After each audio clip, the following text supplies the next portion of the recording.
ओम श्री साम शिवाय नमः। ओम श्री गणेशाय नमः। श्री शिव महापुराण में रुद्र संहिता सती खंड का चतुर्थ अध्याय प्रारंभ करते हैं। कामदेव के विवाह का वर्णन। नारद जी बोले, हे विष्णु शिष्य, हे महाप्राज्ञ, हे विधे, संसार की रचना करने वाले हे प्रभु, आपने शिव जी की लीला रूपी अमृत से युक्त यह अद्भुत कथा कही। हे तात, इसके बाद क्या हुआ? यदि मैं शंभू की कथा पर आश्रित उनके चरित्र को सुनने में श्रद्धावान हूँ तो उसे कहिए।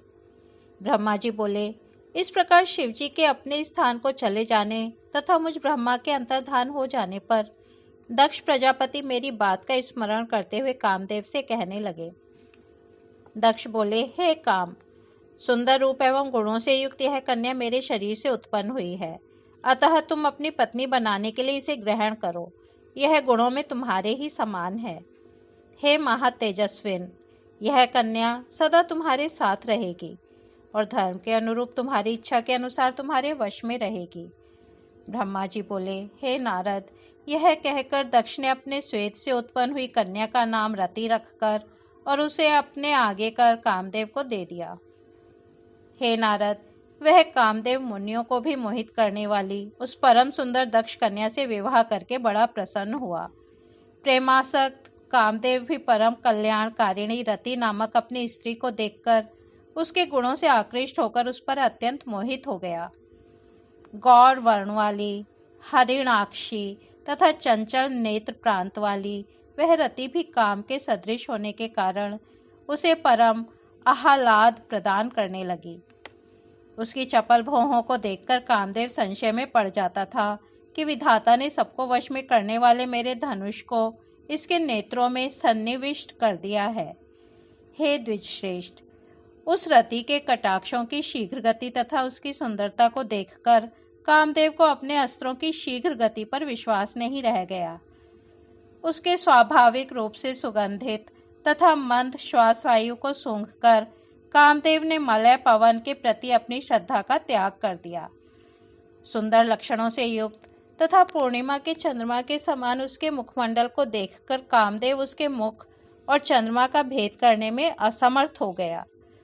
सुवर्ण कमल की कली के समान उसका वक्षः स्थल भ्रमर से विशिष्ट कमल की भांति सुशोभित हो रहा था। उसका कठोर, स्थूल एवं उन्नत वक्षः स्थल का मध्य भाग नाभि पर्यंत लटकने वाली लंबी, पतली तथा चंद्रमा के समान स्वच्छ माला धारण किए हुए था। वह कामदेव भ्रमर की पंक्तियों से घिरी अपने पुष्प धनुष की प्रत्यंचा को भी भूल गया और उसे देखना छोड़कर बार बार उसी रति की ओर एकटक देखने लगा। चारों ओर त्वचा से परिवेशित उसकी नाभि का रंध्र अत्यंत गंभीर था। उसके मुख कमल पर दोनों नेत्र लाल कमल के समान प्रतीत हो रहे थे। उस कामदेव ने कृष्णकटि प्रदेश वाले शरीर से सुशोभित स्वभावतः सुवर्ण की आभा वाली उस रमणी को सुवर्ण वेदी के समान देखा। कदली स्तंभ के सदृश विस्तृत, स्निग्ध, कोमल तथा मनोहर उसकी जंघाओं को कामदेव ने अपनी शक्ति के समान देखा। लाल लाल पादाग्र तथा प्रांत भाग वाले उसके दोनों पैर रंगे हुए से थे। इससे कामदेव अनुरक्त होकर उसका मित्र बन गया। पलाश पुष्प के समान लाल नखों से युक्त, सूक्ष्म अग्र भाग वाले तथा गोलाकार अंगुलियों से युक्त उसके दोनों हाथ अत्यंत मनोहर प्रतीत हो रहे थे। उसकी दोनों भुजाएं कांतिमय, मृणाल के समान लंबी, कोमल, स्निग्ध और कांति युक्त लाल मूंगे के समान शोभित हो रही थीं।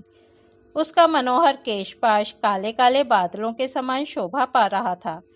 इससे वह कामप्रिया चमड़ी के बालों को धारण करने वाले चंवर की भांति सुशोभित हो रही थी। सौंदर्य युक्त ऐसी रति को हर्षित नेत्र वाले कामदेव ने उसी प्रकार ग्रहण किया जिस प्रकार हिमालय से उत्पन्न गंगा को महादेव जी ने ग्रहण किया था। चक्र तथा पद्म के चिन्हों से युक्त, मृणाल खंड के समान मनोहर हाथों से युक्त वह रति गंगा नदी के समान प्रतीत हो रही थी। उस रति की दोनों भौहों की चेष्टाएं नदी की सूक्ष्म लहरों के समान प्रतीत हो रही थीं। उसके कटाक्षपात ही नदी की वेगवती धारा थे और विशाल नेत्र कमल के समान प्रतीत हो रहे थे। उसकी सूक्ष्म रोमावली शैवाल थी और वह अपने मन रूपी वृक्षों से विलास कर रही थी। उसकी गंभीर नाभि हृदय के समान शोभा पा रही थी। वह कृश गात्रा रति अपने सर्वांग की रमणीयता तथा लावण्यमयी शोभा से 12 आभूषणों से युक्त तथा 16 श्रृंगारों से शोभायमान होकर संपूर्ण लोकों को मोहने वाली और अपनी कांति से 10 दिशाओं को प्रज्वलित करती हुई महालक्ष्मी जैसी प्रतीत हो रही थी। इस प्रकार परम सुंदरी रति को देखकर कामदेव ने इसे बड़ी प्रसन्नता से ग्रहण किया, जिस प्रकार की स्वयं राग से उपस्थित हुई महालक्ष्मी को भगवान नारायण ने ग्रहण किया था। उस समय कामदेव ने आनंद होने के कारण विमोहित होकर ब्रह्मा जी के द्वारा दिए गए दारुण शाप को भूलकर दक्ष से कुछ नहीं कहा। हे तात, उस समय सबके सुख को बढ़ाने वाला महान उत्सव हुआ। दक्ष प्रजापति अत्यंत ही प्रसन्न हुए और कन्या रति भी परम प्रसन्न हो गई। अत्यधिक सुख पाकर काम का समस्त दुख विनष्ट हो गया और इधर दक्ष तनया रति भी काम को पति रूप में प्राप्त कर परम हर्षित हुई। रति से मोहित हुआ गदगद कंठ वाला वह मधुरभाषी काम सायंकाल में मनोहर बिजली से युक्त मेघ के समान दक्ष कन्या रति के साथ शोभा पाने लगा। इस प्रकार रतिपति काम ने अत्यंत मोहित होकर उस रति को इस प्रकार अपने हृदय में ग्रहण किया, जिस प्रकार योगी ब्रह्म विद्या को ग्रहण करता है, और वह रति भी श्रेष्ठ काम को प्राप्त कर इस प्रकार प्रसन्न हुई, जिस प्रकार पूर्ण चंद्र के समान मुख वाली महालक्ष्मी विष्णु को पति रूप में प्राप्त कर प्रसन्न हुई थी। इस प्रकार श्री शिव महापुराण के अंतर्गत द्वितीय रुद्र संहिता के द्वितीय सती खंड में काम विवाह वर्णन नामक चौथा अध्याय पूर्ण हुआ। अब हम 5वां अध्याय सुनते हैं। ब्रह्मा की मानस पुत्री कुमारी संध्या का आख्यान। सूत जी बोले, हे महर्षियों, ब्रह्मा जी के इस वचन को सुनकर मुनिश्रेष्ठ नारद प्रसन्नचित होकर शंकर जी का स्मरण करके आनंद पूर्वक कहने लगे। नारद जी बोले, हे ब्रह्मन, हे विधे, हे विष्णु शिष्य, हे महाभाग, हे महामते, आपने शिवजी की अद्भुत लीला का वर्णन किया। जब कामदेव अपनी पत्नी को प्राप्त कर प्रसन्न होकर अपने घर चला गया, तब प्रजापति दक्ष भी अपने घर चले गए। सृष्टिकर्ता आप ब्रह्मा तथा आपके मानस पुत्र भी अपने अपने घर चले गए। तब पितरों की जन्मदात्री वह ब्रह्मपुत्री संध्या कहाँ गई, उसने क्या किया और उसका विवाह किस पुरुष के साथ हुआ, इन सब बातों को और संध्या के चरित्र को विशेष रूप से कहिए। सूत जी बोले, तत्ववेता ब्रह्मदेव परम बुद्धिमान देवर्षि नारद के इस वचन को सुनकर भक्ति पूर्वक शंकर जी का स्मरण करके कहने लगे। ब्रह्मा जी बोले, हे मुने, संध्या का संपूर्ण शुभ चरित्र सुनिए, जिसे सुनकर हे मुने सभी स्त्रियां पतिव्रता होती हैं। वह संध्या जो पूर्व काल में मेरे मन से उत्पन्न हुई थी, वही तपस्या कर शरीर छोड़ने के बाद अरुंधति हुई। उस बुद्धिमती तथा उत्तम व्रत करने वाली संध्या ने मुनि श्रेष्ठ मेधातिथि की कन्या के रूप में जन्म ग्रहण कर ब्रह्मा विष्णु तथा महेश्वर के वचनों से महात्मा वशिष्ठ का अपने पति रूप में वरण किया। वह श्रेष्ठ पतिव्रता, वंदनीय, पूजनीय तथा दया की प्रतिमूर्ति थी। नारद जी बोले, हे ब्राह्मण, उस संध्या ने क्यों, कहाँ तथा किस उद्देश्य से तप किया, किस प्रकार वह अपना शरीर त्याग करके मेधातिथि की कन्या हुई और उसने किस प्रकार ब्रह्मा विष्णु तथा शिव के द्वारा बताए गए उत्तम व्रत वाले महात्मा वशिष्ठ को अपना पति स्वीकार किया। हे पितामहा, इसे सुनने की मेरी बड़ी उत्सुकता है, अतः सुनने की इच्छा वाले मुझसे अरुंधति के चरित्र का विस्तार पूर्वक ठीक ठीक वर्णन कीजिए। ब्रह्मा जी बोले, हे नारद, पहले अपनी पुत्री संध्या को देखकर मेरा मन काम से आकृष्ट हो गया, किंतु बाद में शिव के भय से मैंने उसे छोड़ दिया। काम बाण से घायल होकर उस संध्या का तथा मन को वश में रखने वाले महात्मा ऋषियों का भी चित्त चलायमान हो गया था। उस समय मेरे प्रति कहे गए शिवजी के उपहास युक्त वचन को सुनकर और ऋषियों के प्रति अपनी चित्त को मर्यादा छोड़कर चलायमान देखकर तथा बार बार मुनियों को मोहित करने वाले उस प्रकार के भाव को देखकर वह संध्या विवाह के लिए स्वयं अत्यंत दुखी हुई। हे मुने, कामदेव को शाप देकर जब मैं अंतर्धान हो गया एवं शिवजी एवं स्थान कैलाश को चले गए, उस समय हे मुनि सत्तम, वह मेरी पुत्री संध्या शुभ होकर कुछ विचार करके ध्यान मग्न हो गई। वह मनस्विनी संध्या कुछ देर तक अपने पूर्ववृत्त का स्मरण करती हुई उस समय यथोचित रूप से यह विचार करने लगी। संध्या बोली, मेरे पिता ने उत्पन्न होते ही मुझ युवती को देखकर काम से प्रेरित होकर अनुराग पूर्वक मुझे प्राप्त करने की अभिलाषा की। इसी प्रकार आत्म तत्वज्ञ ब्रह्मदेव के मानस पुत्रों ने भी मुझे देखकर अपना मन मर्यादा से रहित कर काम विलास से युक्त कर दिया। इस दुरात्मा कामदेव ने मेरे भी चित्त को मथ डाला, जिससे सभी मुनियों को देखकर मेरा मन बहुत चंचल हो गया। इस पाप का फल कामदेव ने स्वयं पाया कि शंकर जी के सामने कुपित होकर ब्रह्मा जी ने उसे शाप दे दिया। मैं पापिनी भी इस पाप का फल पाऊंगी, अतः उस पाप से शुद्ध होने के लिए मैं भी कोई साधन करना चाहती हूँ, क्योंकि मुझे देखकर मेरे पिता तथा सभी भाई प्रत्यक्ष रूप से काम भाव पूर्वक मेरी अभिलाषा करने लगे। अतः मुझसे बढ़कर कोई पापिनी नहीं है। उन सबको देखकर मुझ में भी अमर्यादित रूप से काम भाव उत्पन्न हो गया और मैं भी अपने पिता तथा सभी भाइयों में पति के समान भावना करने लगी। अब मैं इस पाप का प्रायश्चित करूंगी और वेद मार्ग के अनुसार अपने शरीर को अग्नि में हवन कर दूंगी। मैं इस भूतल पर एक मर्यादा स्थापित करूंगी, जिससे कि शरीरधारी उत्पन्न होते ही काम भाव से युक्त ना हो। इसके लिए मैं परम कठोर तप करके उस मर्यादा को स्थापित करूंगी और बाद में अपना शरीर छोड़ूंगी। मेरे जिस शरीर में मेरे पिता एवं भाइयों ने काम विलास किया, उस शरीर से अब कोई प्रयोजन नहीं है।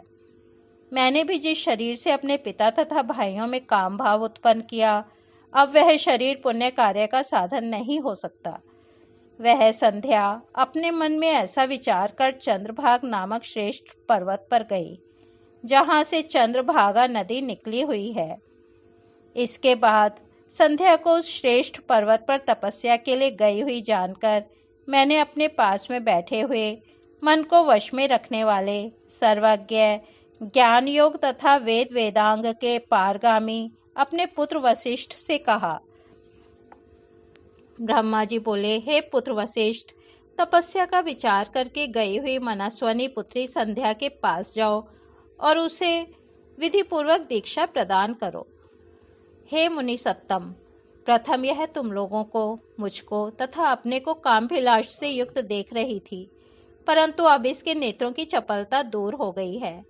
यह तुम लोगों को तथा अपने अभूतपूर्व दुष्कर्म को समझकर मृत्यु ही अच्छी है, ऐसा विचार कर प्राण छोड़ने की इच्छा करती है। अब यह तपस्या के द्वारा अमर्यादित प्राणियों में मर्यादा स्थापित करेगी। इसीलिए तपस्या करने के लिए वह 7वीं चंद्रभागा नामक पर्वत पर गई है।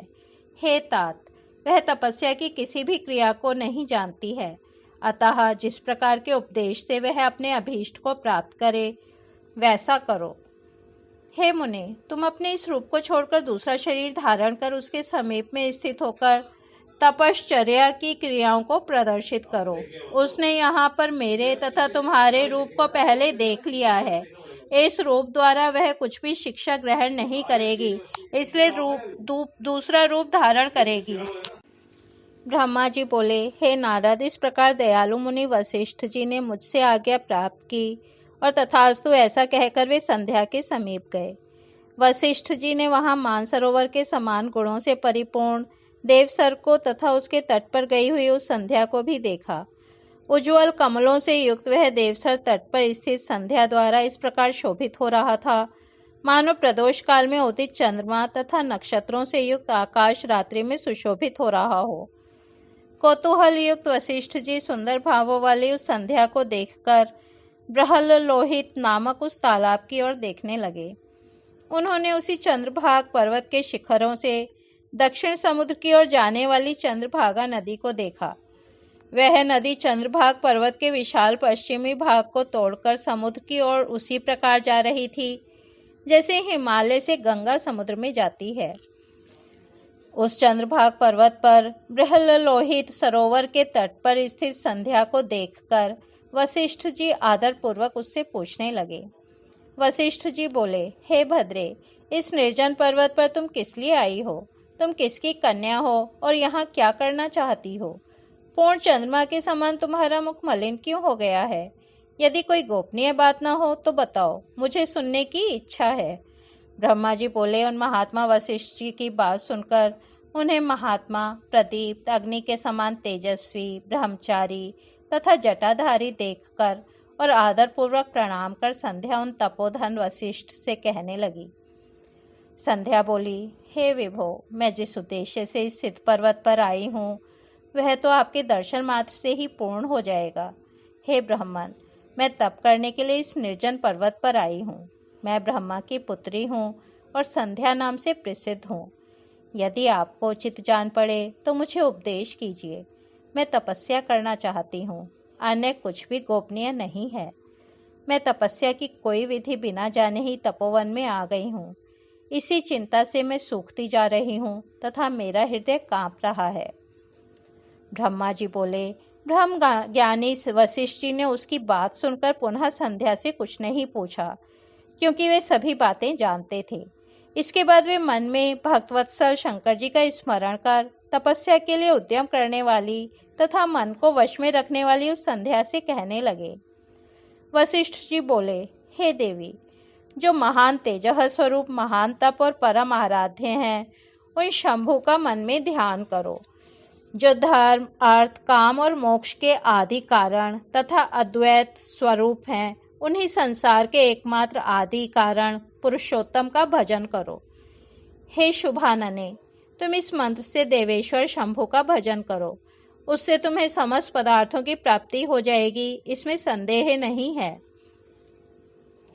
ओम नमः शंकराय ओम। इस मंत्र से मौन होकर इस प्रकार तपस्या का प्रारंभ करो। विशेष विधि तुमको बता रहा हूँ, सुनो। मौन होकर स्नान तथा मौन होकर सदाशिव की पूजा करनी चाहिए। प्रथम दोनों षष्ठ कालों में जल का आहार कर तीसरे षष्ठ काल में उपवास करे। इस प्रकार षष्ठ कालिक क्रिया तपस्या की समाप्ति पर्यंत करनी चाहिए। हे देवी, इसका नाम मौन तपस्या है। इसे करने से यह ब्रह्मचर्य का फल प्रदान करने वाली तथा सभी अभीष्ट फल प्रदान करने वाली है। यह सत्य है, सत्य है, इसमें संदेह नहीं है। इस प्रकार चित्त में विचार करके सदाशिव का गहन चिंतन करो। ऐसा करने से वे तुम्हारे ऊपर प्रसन्न होकर शीघ्र ही अभीष्ट फल प्रदान करेंगे। ब्रह्मा जी बोले। इस प्रकार मुनि वशिष्ठ वहां बैठकर संध्या को तपस्या की यथोचित विधि बताकर अंतर्धान हो गए। इस प्रकार श्री शिव महापुराण के अंतर्गत द्वितीय रुद्र संहिता के द्वितीय सती खंड में संध्या चरित्र वर्णन नामक 5वां अध्याय पूर्ण हुआ। आज हम यही विराम देते हैं। कल हम 6ठा अध्याय सुनेंगे। ओम नमः शिवाय।